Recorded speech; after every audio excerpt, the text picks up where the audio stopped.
I am Linda Marie. When I picked up the phone to ask my son Jack when his wedding would be, my daughter-in-law Emily said with a chilling smile, "Oh, we already got married yesterday. We only invited special people." The words hit me like a bucket of ice water. Special people. I, who for 3 years had paid their monthly rent of $500, bought every piece of furniture in their house, and filled their grocery basket when they had nothing to eat. I was not a special person. I stood there in the living room of my own house, holding the phone as if it weighed 1,000 pounds, watching my son avoid my gaze, while Emily made herself comfortable on the sofa I had bought for them. The pale pink dress I had picked out for her wedding hung uselessly in my closet, along with the new shoes and the illusion of being part of the most important day of my only son's life. I had spent $300 on that dress, thinking about how nice I would look in Jack's wedding photos, photos in which I would never appear. For weeks, I had planned every detail. I had put money aside to give them $1,000 as a wedding gift. I had called my sister Sophia in Chicago to tell her the good news. I had cleaned my house from top to bottom, thinking they might come celebrate with me after the ceremony. All of that collapsed in a second with those 4 poisoned words. Only special people. Jack finally lifted his gaze and said in a rehearsed-sounding voice, "Mom, it was an intimate thing. Very small, just the two of us and the witnesses." But I knew it was a lie. I saw the photos on social media. I saw Emily's parents proudly posing next to the bride and groom. I saw her siblings toasting with champagne. I saw Emily's white dress, which I had helped finance with the $500 I had given her last month for her personal expenses. I saw everything I wasn't supposed to see. A week later, exactly 7 days after that humiliation, Emily called me with a completely different voice. She was no longer the confident woman who had excluded me from her wedding. Now she sounded desperate, almost pleading. "Renate, the rent is overdue. The landlord is pressuring us and says, if we don't pay this week, he will kick us out. You forgot to make the transfer." Her voice trembled slightly as if the world were ending. I was silent for a few seconds, remembering all the times I had run to the bank to make that transfer, all the times I had canceled my own plans to make sure they had a roof over their heads, all the times I had eaten beans and rice so I could give them money for their desires. And now, after they had excluded me from the most important moment of their lives, they had the audacity to call me as if nothing had happened. "Emily," I said with a calm that surprised even me, "didn't I warn you that I only help special people?" The silence on the other end of the line was so deep that I could hear my own heart beating. For the first time in years, it was not I who was trembling, but her. "Renad, I don't understand," she stammered. "We were always special to you. You're like a second mom to me." Lies. All lies. Wrapped in that sweet voice she only used when she needed something. The same voice she had used to ask me for money for the wedding dress, for the honeymoon, for the rings, which I had helped finance without knowing I would never see the ceremony where they were exchanged. For so many years, I had this constant feeling of walking on eggshells, weighing every word, every gesture, every gift, hoping to get a crumb of affection from my own son. I was the perfect mother, the obliging mother-in-law, the silent provider who never protested when they treated me like I was invisible. But that phrase, "only special people," awakened something in me that had been dormant for far too long. I had calculated in my head how much money I had spent on them in those 3 years. Between rent, food, gifts, emergencies, and whims, it was over $25,000. $25,000 I had taken from my retirement, from my savings, from the money my late husband had left, so I could live my last years in peace. And what was all that for? to be treated like a stranger on my own son's wedding day. That night after I hung up, I sat on my bed and cried. But they weren't tears of sadness. They were tears of anger, of accumulated frustration, of years of silently endured humiliation. I cried for all the times they made me feel that my love was a burden, my presence a hindrance, my money the only thing I had to offer. I cried for the foolish mother I had been, for the woman who had lost herself, trying to be indispensable to those who considered her dispensable. When I woke up the next morning, something inside me had changed. It was not just the pain of betrayal, it was something deeper, colder.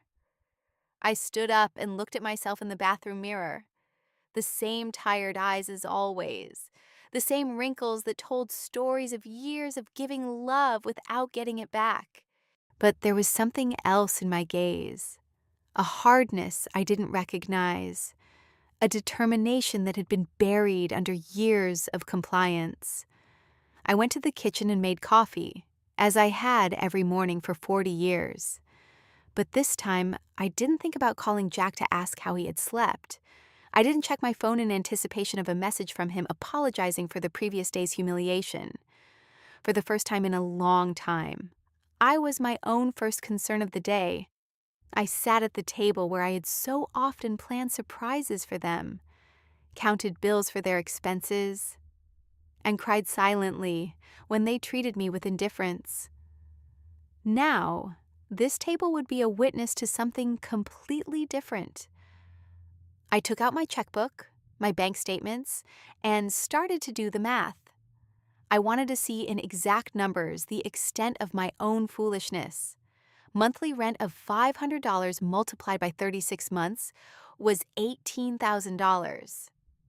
Food and supplies approximately $200 a month was another $7,200. Birthday gifts, Christmas gifts, anniversary gifts, at least $4,000. Emily's medical emergencies, $800. The car loan they never paid me back, $2,000. The air conditioner repair in their apartment, $200. The living room furniture, $1,200. $33,400. That was the exact sum of my generosity. $33,400 I had wasted from my husband's inheritance, from my pension, from the savings I had put aside penny by penny for decades of honest work. All that money thrown out the window to keep two adults comfortable who couldn't even pretend to respect me. The phone rang and I saw Jack's name on the screen. Normally, my heart would have pounded as I ran to answer, hoping he would finally apologize and explain that everything had been a misunderstanding. But this time I let it ring once, twice, 3 times. Finally, it fell silent, and I continued drinking my coffee as if nothing had happened. 10 minutes later, it rang again. This time it was Emily. I let it ring too. Then a text came from Jack. "Mom, please answer. We need to talk." I deleted the message without replying. At 2 o'clock in the afternoon, I decided to go for a walk. I hadn't done that in months without a specific purpose, without an errand related to them. It was always the bank for transfers, the supermarket to buy them something they needed, the pharmacy for Emily's medications. Today, I went for a walk just because I wanted to. I walked past the park where I had often taken Jack as a child. I remembered that sweet boy who hugged me tight and said I was the best mom in the world. When had he become this man who treated me like an ATM with feelings? When did I start confusing love with money? When did I start to believe I had to buy my own son's affection? At the bank, where I had so often made automatic transfers, I stopped in front of the door. The branch manager, Miss Amelia, saw me through the glass and waved. I had known her for years. He had processed every one of my transfers to Jack and Emily. She had watched my account drain month after month to fill theirs. I went inside and walked directly to her office. "Miss Amelia," I told her. I need to cancel the automatic transfers I have programmed. She looked at me surprised.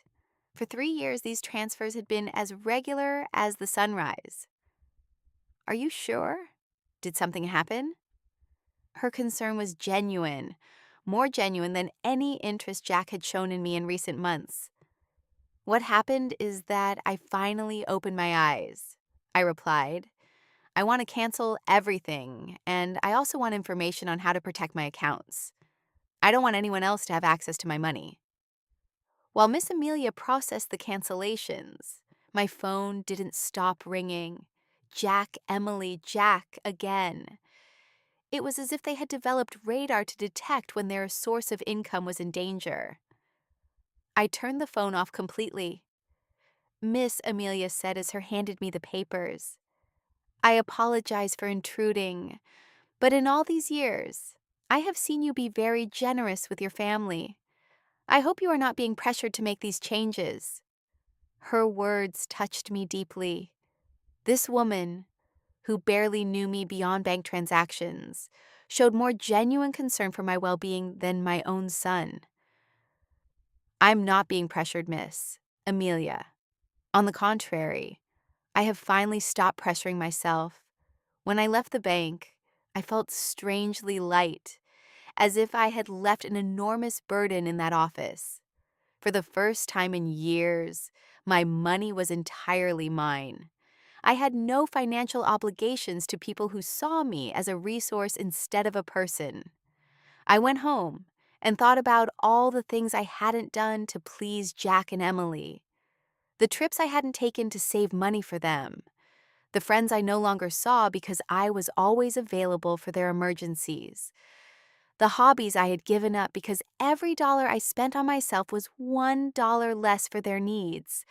When I got home, I found 3 cars parked in front of my door. Jack's, Emily's, and one I didn't recognize. I could see movement inside my house through the windows. My blood ran cold. They had keys. I had given them keys because I trusted them, because I thought they would one day take care of me just as I had taken care of them. I took a deep breath before opening the door. It was time for the first real confrontation of my new life. I opened the door to my house and saw a scene I will never forget. Jack was sitting on my sofa with his head in his hands. Emily was pacing back and forth like a caged animal, and an older man I didn't know was going through papers on my dining table. My papers, my personal documents. What is happening here? I asked in a voice that sounded louder than I expected. All 3 of them looked at me as if I were the intruder in my own house. Emily was the first to speak, and her voice had that desperate urgency I had already heard on the phone. Renata, thank God you're here. We need to talk. Mr. Fisher is from the law firm we consulted about your situation. My situation? The question came out of my mouth with a calm that surprised me. What situation? I'm doing perfectly fine. Jack finally lifted his head and looked at me with those eyes that once belonged to an innocent child and now only reflected financial panic. Mom, we went to the bank and they told us you canceled all the transfers. Miss, Amelia explained that you also blocked our access to your accounts. We don't understand why you did that. Mr. Pfizer, a man in his 50s in a gray suit and a smile that didn't inspire confidence, approached me with an outstretched hand. Mrs. Richter, I am Dr. Pfizer, a family law attorney. Your children are concerned about your mental well-being and have asked me to assess the situation. I didn't shake his hand. Instead, I went directly to my dining table and collected all my documents that he had been reviewing without my permission. These are my private papers. You have no right to look at them without my consent. Mom, Jack interjected with that condescending voice he had perfected in recent years. We're worried about you. Your behavior has been very strange lately. First, you financially cut us off without an explanation. Then, you don't answer our calls. We think you might need professional help. Emily approached and tried to take my hand with that fake tenderness she reserved for moments when she needed something. Renee, honey, we know you're under a lot of stress. Maybe the loneliness is affecting you more than you think. At your age, episodes of confusion are normal. The word confusion echoed in my head like an alarm bell. Now I understood why they had brought the lawyer. It wasn't about helping me. It was about declaring me mentally incompetent and taking control of my finances. The same woman who had told me they only invited special people to their wedding was now treating me like a senile old lady. I am not confused, I said, with a firmness that silenced everyone. I am clearer than I have been in years, and you are going to leave my house right now. Mr. Fisher interjected with that professional voice lawyers use when they want to sound reasonable. Mrs. Richter, I understand you feel overwhelmed, but your children have a right to intervene if they believe your ability to make financial decisions is impaired. They have documented several concerning behaviors. Concerning behaviors. The laugh that came from my throat was horseyaro, almost cruel. Like what? Deciding that my money belongs to me? Deciding to no longer finance the lives of two adults who treat me like trash. Emily jumped up as if I had slapped her. We never treated you badly. You are part of our family. Everything you have will belong to us one day anyway. We are just speeding up the process. There was the naked, unvarnished truth. Everything I had would one day belong to them. In their minds, I was already dead, and they were just collecting their inheritance in advance. It didn't matter if I had 68 years or 68 days left. To them, I was just an ATM with legs that had become problematic. All three of you get out of my house. Jack stood up with that angry, childlike face he made when he didn't get his way. Mom, we can't just leave. We have obligations. The rent, the car payments, the credit card you co-signed for. You can't just cut us off from one day to the next. I can't. My voice rose for the first time in the entire conversation. Who says I can't? For years, I have paid rent that wasn't even in my name. I filled a refrigerator in a house where I was not welcome. I financed a life that clearly had no place for me. Mr. Fisher took a folder from his briefcase and placed it on my table. Mrs. Richter, we have prepared some documents that could facilitate this transition. A power of attorney that would allow Jack and Emily to manage your finances more efficiently. This would just be temporary until you feel better. I took the folder and, without even opening it, threw it directly into the trash can. The only transition that is going to happen here is yours to the front door. Emily started to cry, but they weren't tears of sadness. They were tears of frustration, of contained rage.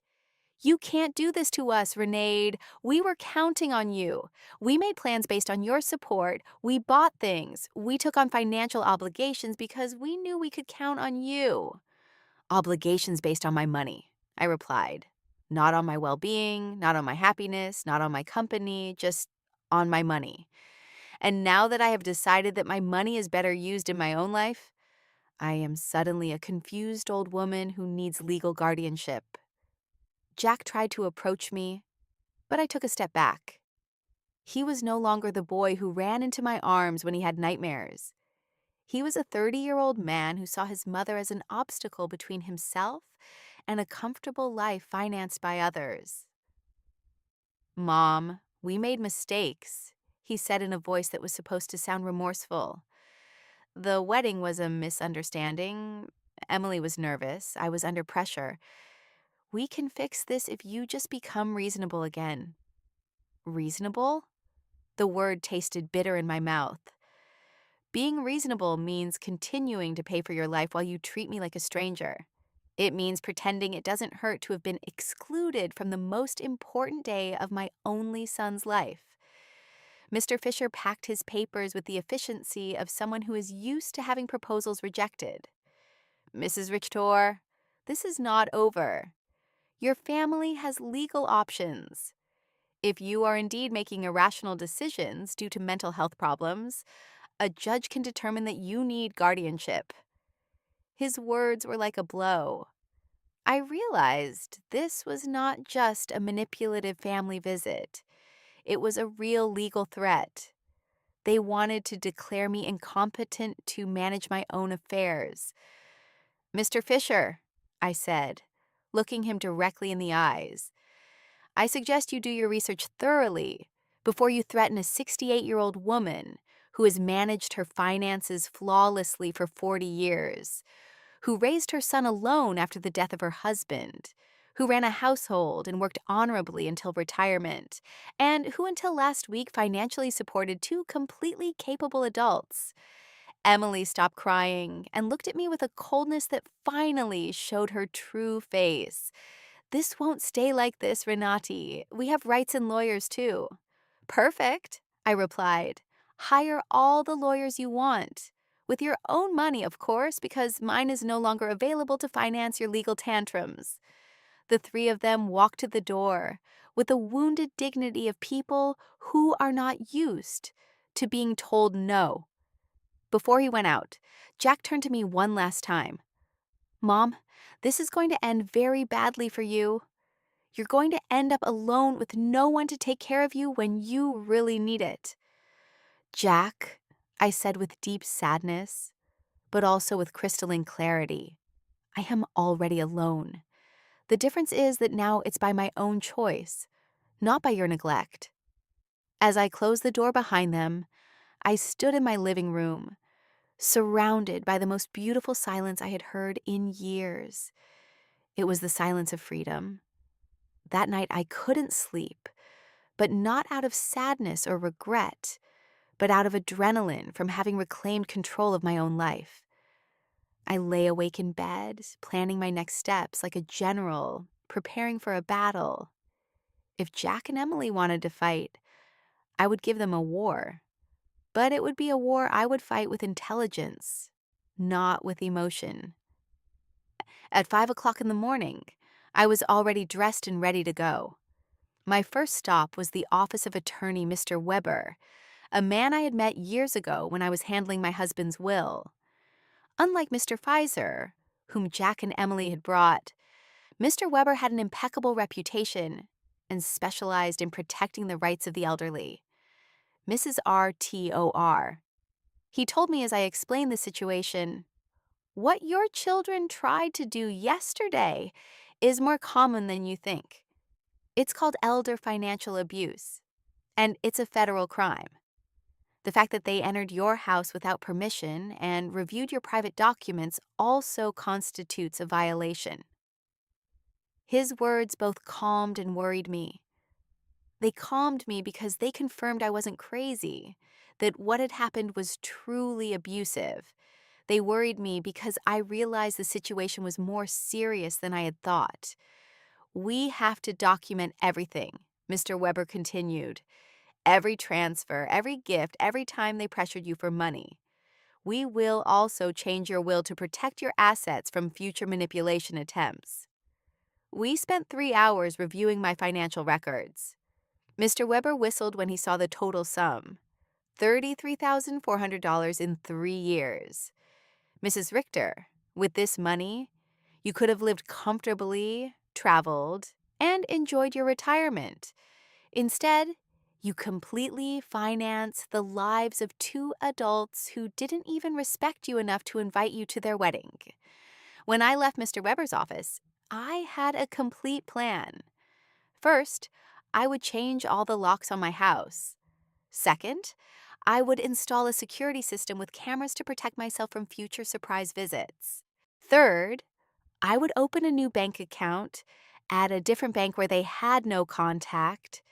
And fourth, I would start living the life. I would start living the life I had postponed for years. My next stop was the hardware store. The owner, Mr. Summer, had known me for years because I was always buying things to fix Jack and Emily's apartment. This time was different. "Mrs. RTOR, what brings you here today? Another emergency with your son?" he asked with the familiarity of a person who had silently witnessed my wasted generosity. "No, Mr. Summer. This time it's for my own house. I need to change all the locks, and I want them to be of the best quality." He looked at me surprised, but asked no questions. While I was choosing the locks, his son Ethan, who installed security systems, came by. It was Providence in action. Ethan, I told him, I also need to install surveillance cameras, the complete system. The price is not an issue. While they were preparing everything for the installation the next day, I received a call from an unknown number. It was Emily calling from someone else's phone because I had blocked her number after the previous day's confrontation. Ranata, it's Emily. Please don't hang up. We need to talk like civilized adults. Speak, I said dryly. Listen, I understand you're upset about the wedding. It was a mistake. Jack and I have talked about it, and we want to make it up to you. How about we have a special dinner to celebrate our wedding with you? We can do it at your house. Cook together like we used to. The manipulation in her words was so obvious that I almost had to laugh. Emily, how much rent do you owe exactly? The silence on the other end confirmed that I had hit a nerve. Well, it's 2 months. $1,000 total, but I'm not just calling for that, Renati. We really miss you in our lives. Do you miss me or my money? I asked directly. Both, she replied with a surprising honesty. Renat, I won't lie to you. Yes, we need your financial help, but we love you too. You're important to us. If I'm so important, I said, why wasn't I important enough to be at your wedding? Why am I not important enough to get a call that doesn't ask for money? When was the last time you called me just to ask how I was doing? Another silence. We both knew the answer. Never. Emily, I'm only going to explain this to you once. For 3 years, you have treated me like an ATM with feelings. You used me. You ignored me. You humiliated me. And finally, you insulted me in the worst possible way. Now that the money is running out, you suddenly discover you love me. Renote, please. I cut her off. There is no please. You made your choice when you decided I wasn't special enough to be at your wedding. Now I'm making mine. I hung up and turned the phone off completely. I didn't want any more interruptions on my day of liberation. That afternoon, I went to the beauty salon I hadn't been to in over a year. I always canceled my appointments because Jack or Emily needed something urgent or because the money I had set aside for myself became an emergency for them. Mrs. Richter, my favorite hairstylist, Cynthia, called out. What a surprise. I thought you had forgotten us. I didn't forget you, Cynthia. I just forgot that I also deserve to be pampered. I treated myself to the full treatment. Cut, color, manicure, pedicure. For the first time in years, I spent money on myself without feeling guilty. While Cynthia worked on my hair, she told me about her life, her children, her dreams. It was refreshing to have a conversation that didn't revolve around Jack and Emily's needs. You look beautiful, Mrs. Richter, she said when she was done. But more than that, you look free. Did something good happen? Yes, Cynthia. I finally learned to say no. When I got home that afternoon, there was a car in front of my door that I didn't recognize. My heart raced for a moment, thinking Jack and Emily might have come back with reinforcements. But as I got closer, I saw an older woman sitting on the steps of my porch. Mrs. Richter, she asked as I got out of the car. Yes, that's me. Can I help you? I'm Eleanor Brooks. I live next door. We've been neighbors for years, but we've never had a chance to talk. Yesterday, I heard very loud voices in your house, and I got worried. Is everything okay? Her sincere concern touched me deeply.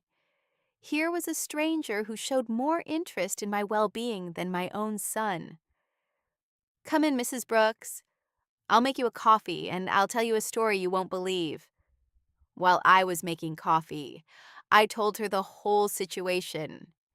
Eleanor listened without interrupting, nodding occasionally. And when I finished my story, her eyes were filled with tears. Mrs. Richter, she said, you did the right thing. I went through something similar with my daughter 5 years ago. I also thought it was my duty to finance her adult life. I also believed they wouldn't love me if I didn't give them money. What happened? I cut off the money when I realized they only called me when they needed something. At first, it was terrible. They threatened me, emotionally, blackmailed me, tried to make me feel guilty. But after 6 months, my daughter called to genuinely apologize. Now we have a real relationship based on love, not on money. Her words gave me hope and confirmed that I had made the right decision. Do you think Jack and Emily will understand one day? Maybe yes, maybe no, she answered honestly. But that's no longer your responsibility, Mrs. Richter. Your responsibility now is to live your own life. That night, for the first time in 3 years, I went to bed without worrying about whether Jack and Emily had money for rent, for food, for their whims. I went to bed thinking about myself, my plans, my future, and I slept better than I had in years. The next day, Ethan and Mr. Summer came at 8 o'clock in the morning to change the locks and install the security system. While they worked, my phone didn't stop ringing from unknown numbers. Emily was still trying to contact me from different phones, but I had developed a new skill, completely ignoring calls that didn't suit me. Mrs. Richter, Ethan said as he installed the cameras, this system will give you absolute peace of mind. You can see from your phone who is coming to your house even when you're not here. And if someone breaks in without permission, an alert is automatically sent to the police. The irony was not lost on me. I was installing a security system to protect myself from my own son. But it didn't hurt as much as it used to. It was simply a practical measure to maintain my newfound peace. While they were working, I decided to do something I hadn't done in years. Call my sister Diana in Chicago. We had lost touch because every time we talked, I would tell her about Jack and Emily's successes, about how much money I had spent on them, about how proud I was to be able to help them. I now realize that our conversations had become financial reports disguised as family news. Renee, Diana answered, surprised. Sister, how are you? We haven't spoken in months. I'm good, Diana. Better than good. I'm calling you to tell you that I've finally come to my senses. I told her the whole story from the beginning. The secret wedding, the humiliation, the visit with the lawyer, my decision to cut off the funding. Diana listened to me in silence, and when I was done, her answer surprised me. Renada's sister, it was about time. Every time we spoke, it broke my heart to hear you brag about how much money you gave them, as if love could be measured in dollars. I wanted to tell you something, but I didn't know how. What did you want to tell me? That Jack never spoke lovingly about you when I saw him at family gatherings. It was always my mom helped me with this or my mom bought me that, but never. I miss my mom or I love my mom. It was as if you were a service provider, not a person. Her words hurt, but it was a necessary pain. Like when a doctor cleans an infected wound, it hurts, but it's part of the healing. You know what else I noticed? Diana continued. Emily always spoke about you in the future tense. When Renate is no longer here, we can remodel her house, or when we inherit, we will invest in the business. As if they were waiting for you to die to really live. This revelation hit me like a bucket of ice water. They didn't just see me as an ATM. They saw me as a temporary obstacle between them and their money. While I was trying to make them happy, they were planning their future without me. After talking with Diana, I sat in my kitchen processing all this information. Years of marriage to a man who truly loved me. 35 years of raising my son alone after my husband's death. and 3 years of financing two adults who saw me as a $100,000 obstacle. The doorbell rang, and on the new cameras, I saw it was Eleanor with a mug in her hands. I opened the door, and she handed me a fresh brewed coffee. "I thought you might need some company after everything you told me yesterday," she said with that sincere smile I had already come to appreciate. We sat in my living room, and Eleanor told me more details from her own experience.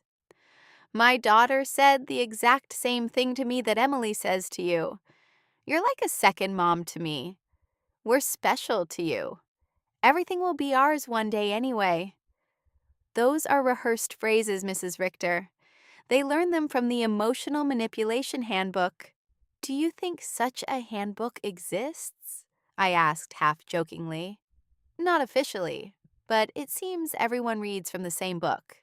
Chapter 1 is Make Her Feel Indispensable. Chapter 2 is Create Constant Financial Emergencies. Chapter 3 is When She Resists. Question Her Mental Health. We laughed, but it was a bitter laugh. It was both funny and tragic to recognize such predictable patterns in our own children's behavior. "Did you ever feel guilty for cutting off the money?" I asked Eleanor. "Every single day for the first 3 months," she answered honestly. "But then I started to see the results. My daughter had to get a second job. Her husband stopped playing golf every weekend and started looking for extra work. They learned to live within their means. And more importantly, they learned that I was a person, not a resource. That afternoon, I decided to do something I had postponed for years: visit my husband's grave. I always made excuses not to go because Jack or Emily needed something urgent or because the taxi fare was better invested in one of their emergencies. The cemetery was quiet and beautiful. Robert's grave looked a bit neglected because I hadn't been there to clean it in months. I sat on the grass next to his headstone and talked to him as if he were alive. "Robert, my love, I think I lost myself for a while. After you left, I put all my energy into Jack. I wanted to be the best mother in the world, thinking somehow he would grow up without a father. But I think in the process I forgot to be myself. The wind blew gently, and for a moment I felt like he was listening to me. Our son has become someone I don't recognize. Or maybe he was always like this and I didn't want to see it. His wife is well. You know how she is. The money you left for me to live peacefully, I spend it taking care of them. But not anymore, my love. I have learned. I cleaned his grave, replaced the withered flowers with new ones, and stayed there for another hour, simply enjoying the peace. For the first time in years, I was not in a hurry to get home to solve a crisis for Jack and Emily. When I got home, there were 3 cars parked in front of my door again. My heart raced, but this time I was prepared.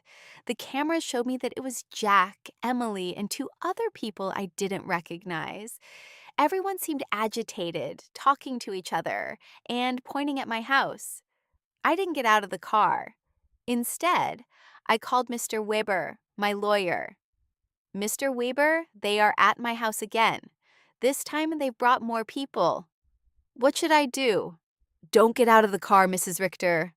I'll be there right away, and I'll call the police. After our conversation yesterday, I requested a temporary restraining order. They are not allowed to be on your property." Minutes later, Mr. Weber and 2 police patrol cars arrived. I watched the officers talk to Jack and Emily, saw my son gesticulate angrily, saw Emily crying again, but this time her tears did not move me. One of the officers approached my car. "Ma'am, you can get out safely. Your visitors are going to leave immediately." As I got out of the car, Jack shouted at me from the street.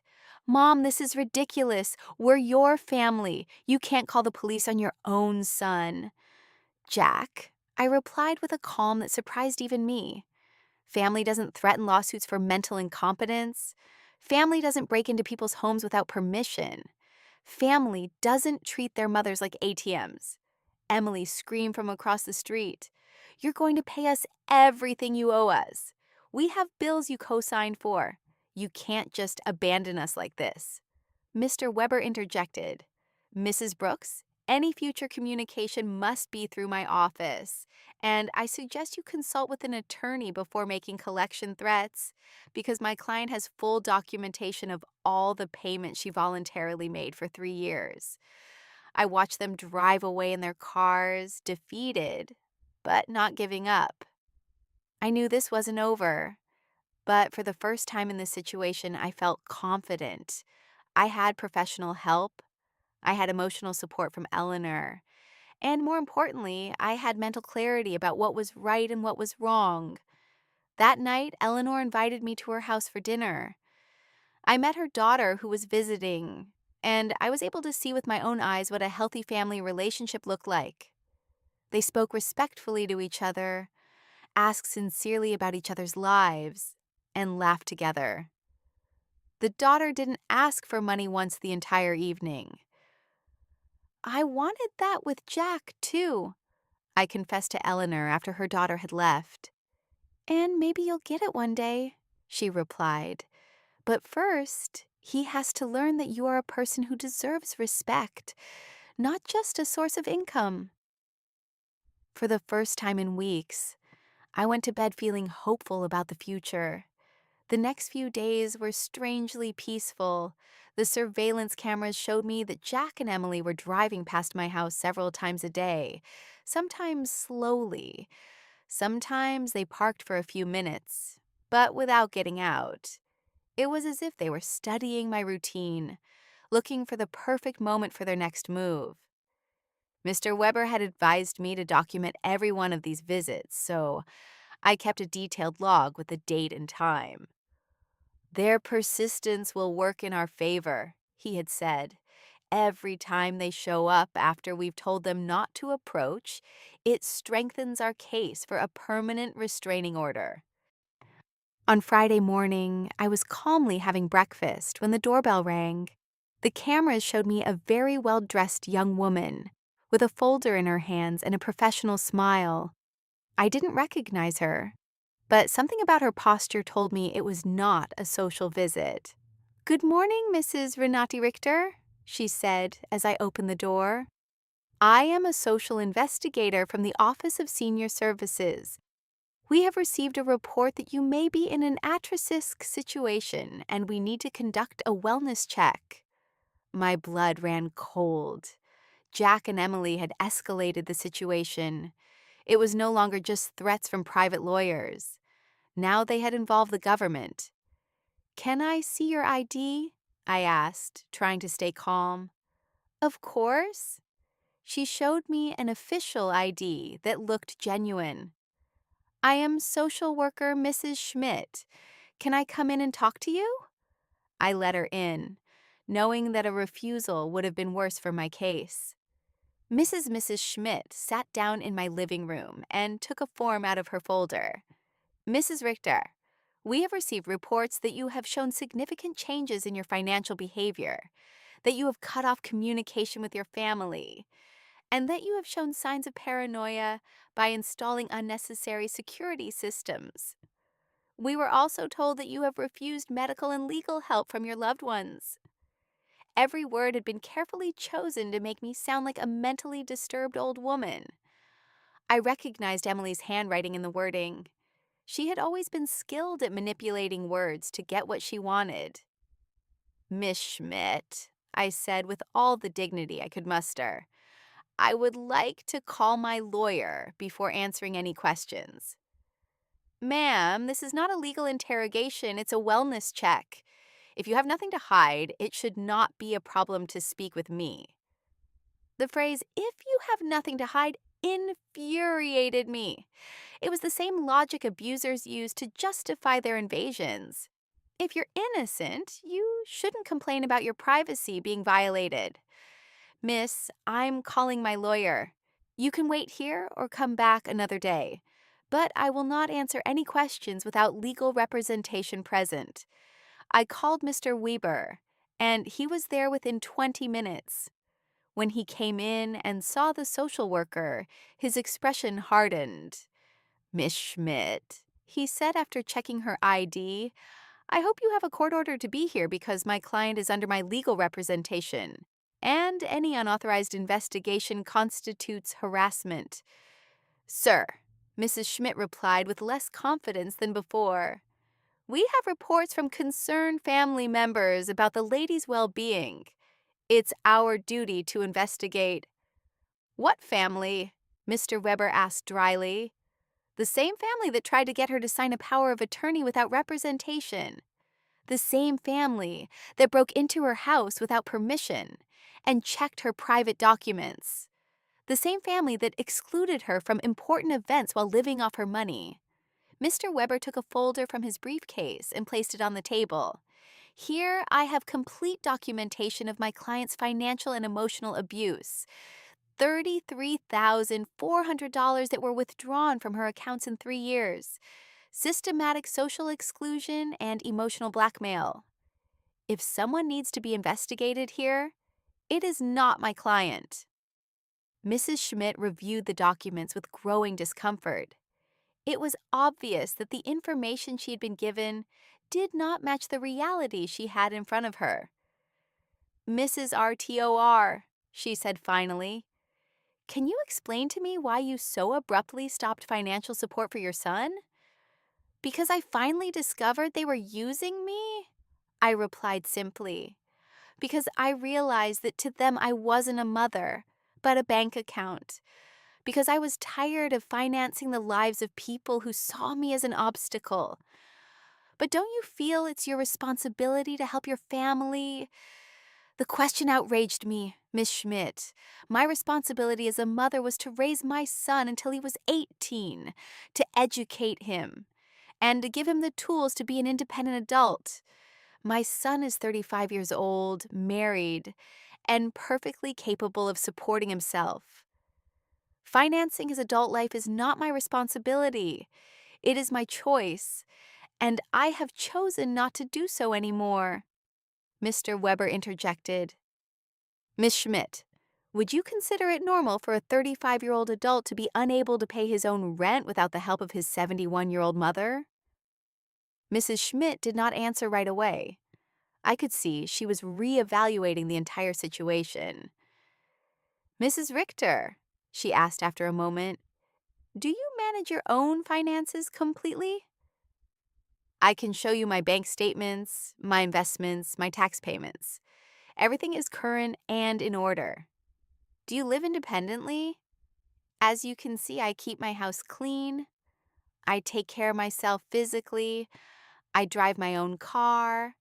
I have healthy social relationships with my neighbors. Do you take any medication? Just vitamins and occasionally aspirin.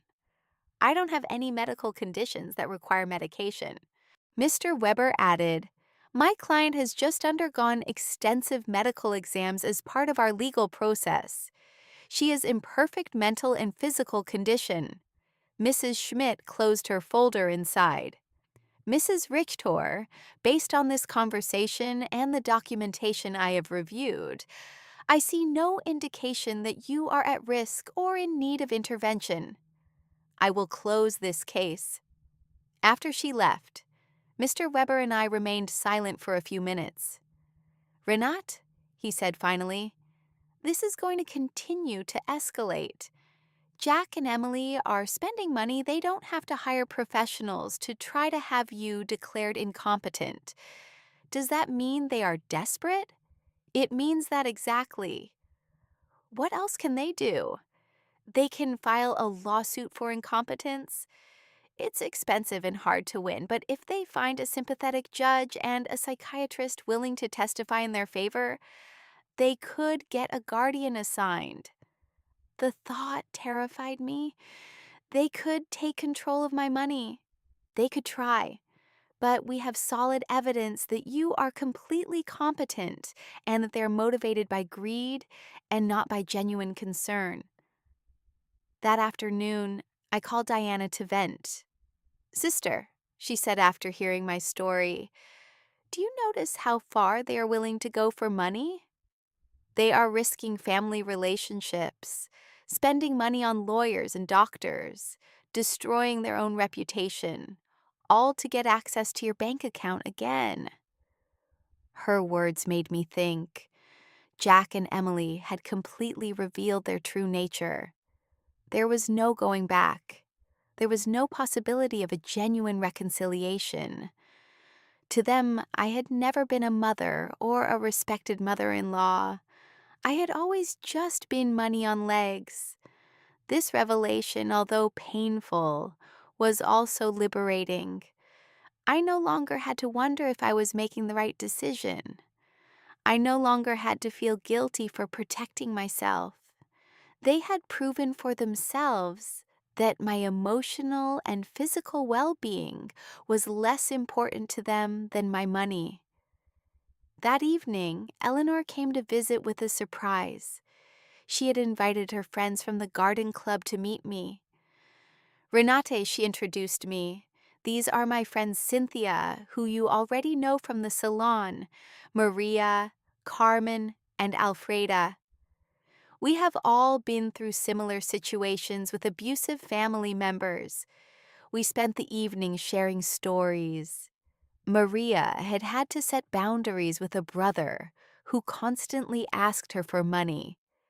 Carmen had cut off her relationship with a daughter who only visited when she needed money. Alfreda had had to change her will after she found out her grandchildren considered her their retirement plan. What hurts me the most, I confessed, is not losing the money I gave them, but realizing that I never had the love I thought I had.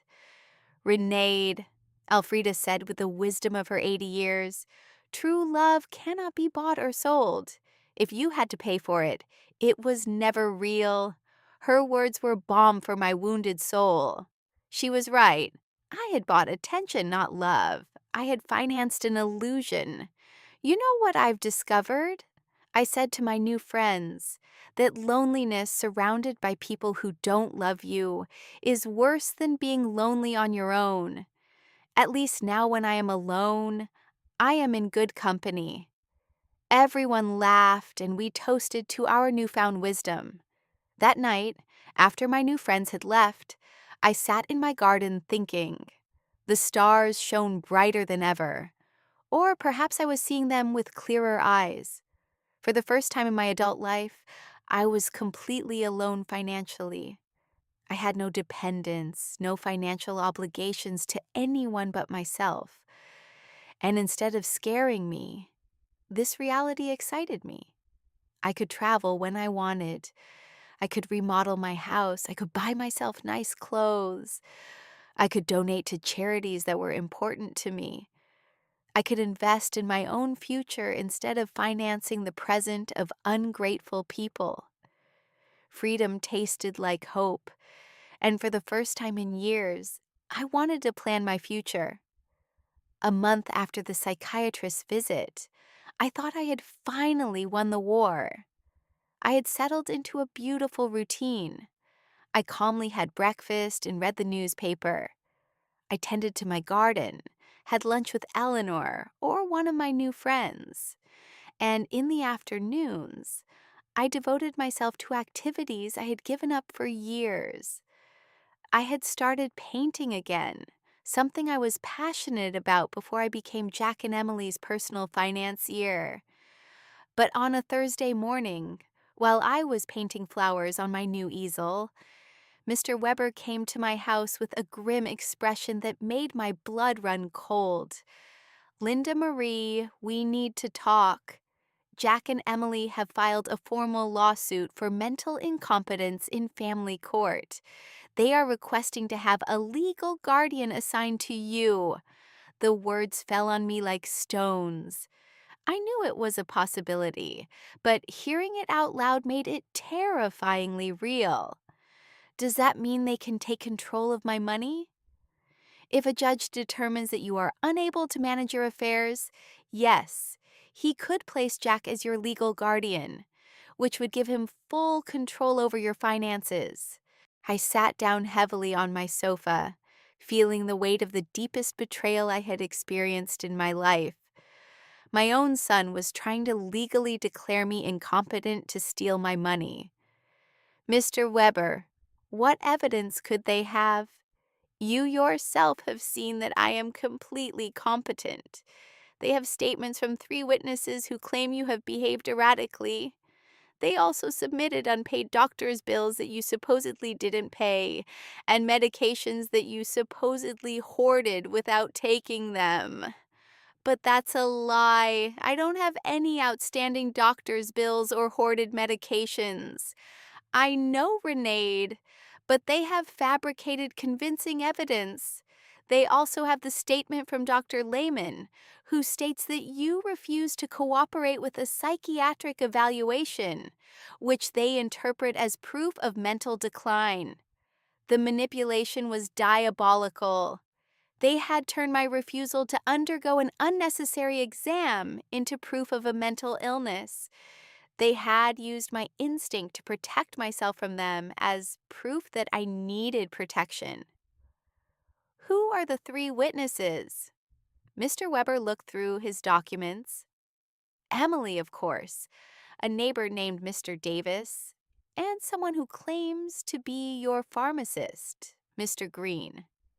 Mr. Davis was the neighbor across the street, an unpleasant man who had always had problems with me, because my friend sometimes parked in front of his house. Mr. Green was indeed my pharmacist, but I didn't understand what he could have against me. I need to talk to Mr. Green, I told Mr. Weber. Something's not right. We went to the pharmacy together that afternoon. Mr. Green received me surprised and nervous. Mrs. Richter, it's good to see you. How are you, Mr. Green? I was told you signed a statement saying I show erratic behavior with my medications. His face turned red as a tomato. Mrs. Richter, your daughter-in-law came in a few weeks ago and asked about your medications. She said she was worried because you were acting strangely. And what did you tell her? I explained to her that you only buy vitamins and occasional aspirin, that you don't have any regular medical prescriptions. But she insisted that this was proof that you weren't taking adequate care of your health. Mr. Weber interjected. Mr. Green, did you sign a paper? She brought a document that said I was confirming that Mrs. Richter had irregular medication purchases. I thought it was for her health insurance or something. I didn't know it was for a lawsuit. My own pharmacist had been tricked into signing something he didn't fully understand. Emily's manipulation knew no bounds. Mr. Green, I said, I need you to write a statement explaining exactly what happened and clarifying that I have no problems with medications. Of course, Mrs. Richter, I am terribly sorry for this misunderstanding. After the pharmacy, we went to confront Mr. Davis. When we knocked on his door, he received us with obvious hostility. What do you want, Mr. Davis? Mr. Weber said. I understand you signed a statement about my client's behavior. And you're right, I did. That woman is crazy. She's been acting strange for weeks. Can you be more specific about the behaviors you observed? Installing cameras as if she lived in a war zone, having strangers visit all the time, yelling at her family in the street. I realized Mr. Davis had taken everything out of context. The cameras had been installed for protection. The strangers were my new friends. The yelling was me defending my house from Jack and Emily's invasions. Mr. Davis, I said, do you know why I installed the cameras? No, and I don't care. To protect myself from my son and daughter-in-law, who broke into my house without permission and threatened me. That's what a crazy person would say, he replied cray. There was no way to reason with him. His statement was based on superficial observations maliciously interpreted. That evening, Mr. Weber and I sat down to plan our defense. Linda Marie, we need our own psychiatric evaluation. I have a colleague, Dr. Moore, who is an expert in assessing mental capacity. She can officially confirm that you are completely competent. What if Jack and Emily have bribed the judge? What if none of this matters because they have already decided to declare me incompetent? Renade, the legal system is not perfect, but it's not completely corrupt either. We have solid evidence of your mental competence and their financial motivations. We are going to fight this.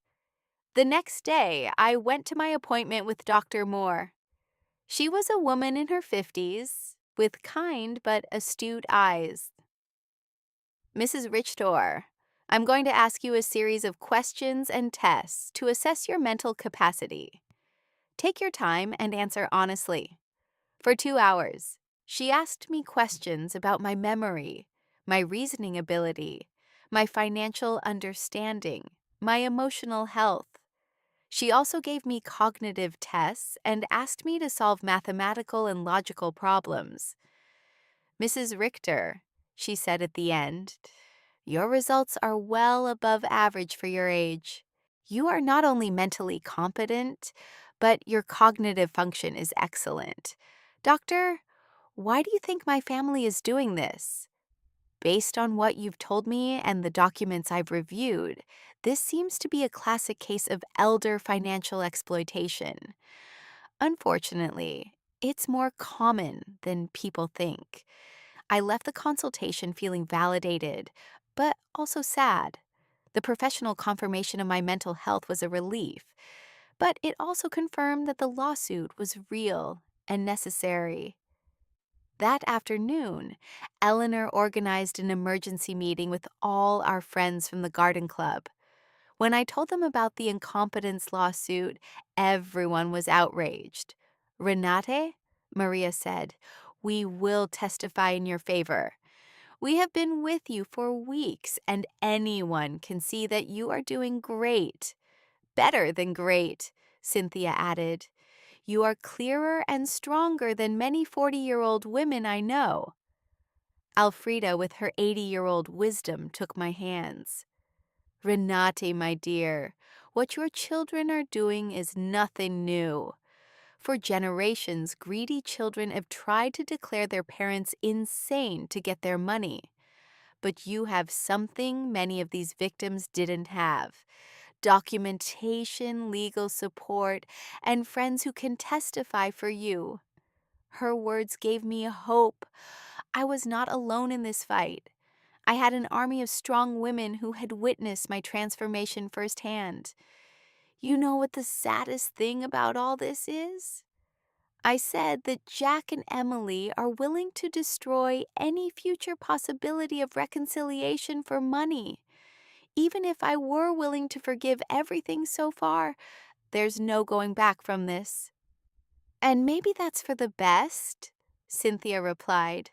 At least now you know exactly who they are and you can act accordingly. That night, for the first time since this nightmare began, I really cried. Not out of sadness, but out of grief. I said my final goodbye to the son I thought I had, to the dream of a loving family, to the illusion that unconditional love was reciprocated. But something new also emerged within me.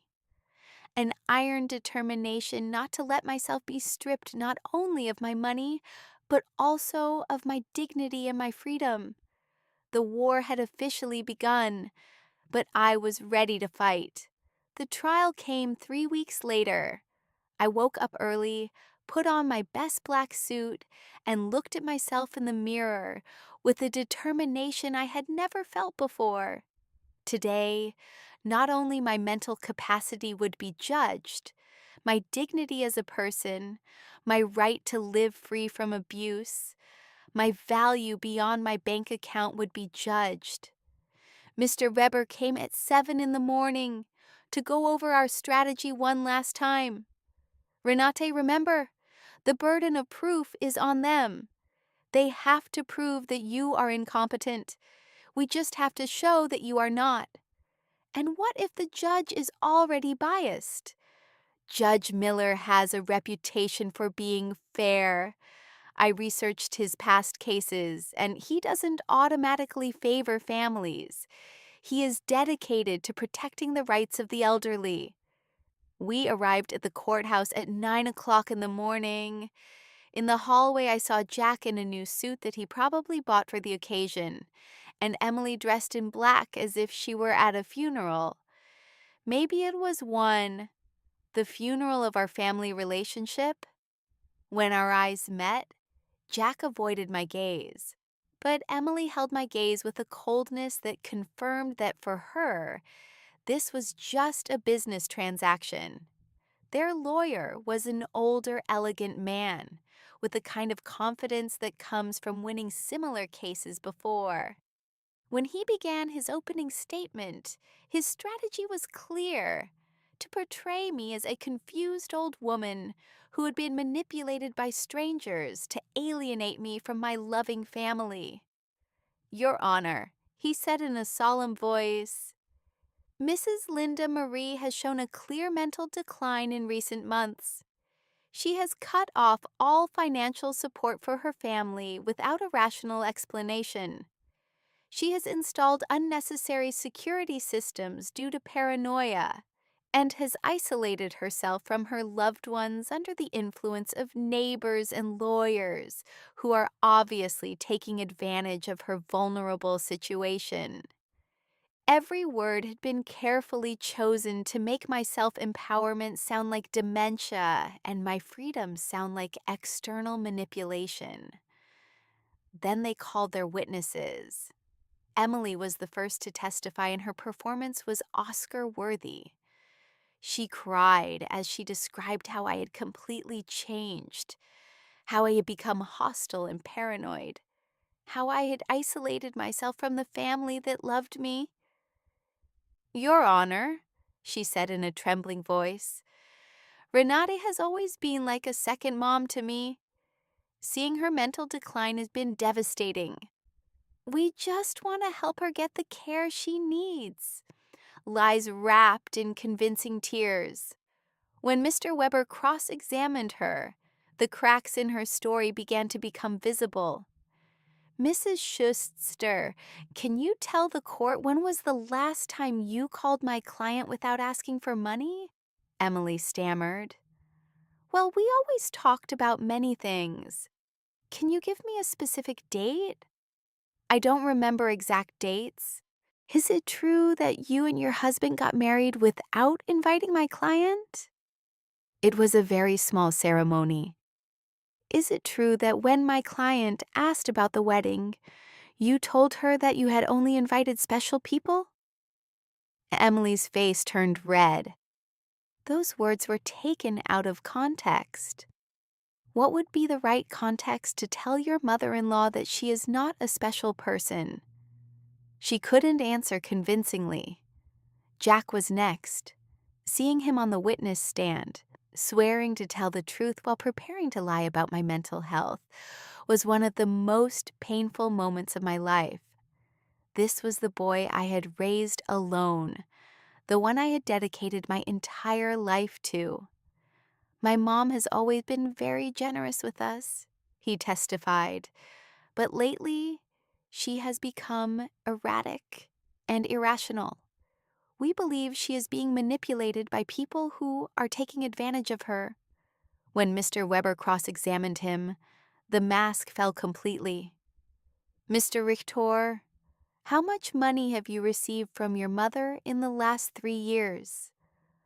I don't know the exact amount.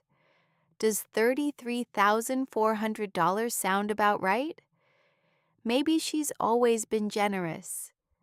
And how many times have you visited your mother without asking her for money? The silence was deafening. Is it true that you and your wife broke into my client's house without permission and checked her private documents? We were worried about her. Is it true that you brought a lawyer to pressure her into signing a power of attorney? We wanted to help her manage her finances. Do you, at 35 years old, need the help of your 71-year-old mother to pay your rent? Jack couldn't answer with dignity. Mr. Davis testified about my supposed erratic behaviors, but when Mr. Weber asked him for details, he admitted that he had never spoken to me directly and that all his information was based on superficial observations. Dr. Lehman testified that my refusal to undergo an evaluation was proof of mental decline. But Mr. Weber submitted the documentation of our evaluation with Dr. Moore, which completely refuted his conclusions. Then it was our turn. Mr. Weber first called Mr. Green, my pharmacist, who explained how he had been tricked into signing a statement that distorted my medication buying habits. Dr. Moore testified about my excellent mental state and presented the results of the cognitive tests, which had been flawless. Mr. Summer from the hardware store testified about my mental competence and explained that my decisions to cancel automatic transfers were completely rational and had been processed correctly. Eleanor and my friends from the garden club testified about my clarity, my newfound vitality, and my ability to maintain healthy social relationships. Finally, it was my turn to testify. I stood up with dignity and walked to the witness stand, feeling the weight of 71 years of experience, of wisdom gained through pain, of strength discovered in adversity. Mr. Weber guided me through my testimony, letting me tell my whole story. The $33,400 spent in 3 years, the humiliation of being excluded from the wedding, the constant emotional manipulation, the violation of my privacy, the legal threats. Mrs. Richter, Mr. Weber finally asked, "Why did you decide to stop financial support for your son and daughter-in-law?" "Because I finally understood that what I was getting from them was not love," I replied in a clear, loud voice.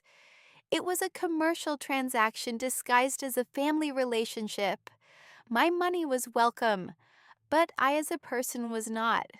Do you regret your decision?" "I only regret that it took me so long to make it." Jack's lawyer tried to make me appear confused during his cross-examination, but I answered every one of his questions with clarity and precision. When he tried to imply that my new friendships had manipulated me, I explained to him that for the first time in years, I had relationships based on mutual respect and not on financial interest. In his closing argument, Jack's lawyer insisted that I was a victim of external manipulation. Mr. Weber's rebuttal was devastating. "Your Honor, what we have seen here is not the case of an incompetent old woman, but that of a woman who has finally found the strength to free herself from years of financial and emotional abuse. The plaintiffs have presented no real medical evidence of mental incompetence. What they have presented is frustration because their source of income has decided to exercise her legal and moral right to protect her own resources. Judge Miller retired to deliberate for 2 hours that felt like 2 years. When he came back, his expression was serious but clear. After reviewing all the evidence presented, he began, "It is obvious to this court that Mrs. Renee Richter is in full possession of her mental faculties. Professional psychiatric evaluations confirm her cognitive competence. Her financial decisions, as painful as they may be for her family, are completely rational and within her rights." My heart began to beat faster. Furthermore, the judge continued, The evidence suggests that this lawsuit is motivated by financial interest rather than by genuine concern for Mrs. Richter's well being. The court completely denies the request for guardianship. I had won. I had not only won the lawsuit, but also my freedom, my dignity, my right to live free from the abuse of those who supposedly loved me. When we left the courthouse, I saw Jack and Emily talking angrily with their lawyer. Emily gave me a look of pure hatred before she walked away. Jack looked at me one last time, and for a second, I saw something that could have been regret, but it was already too late. That night, Eleanor organized a celebration at my house with all our friends.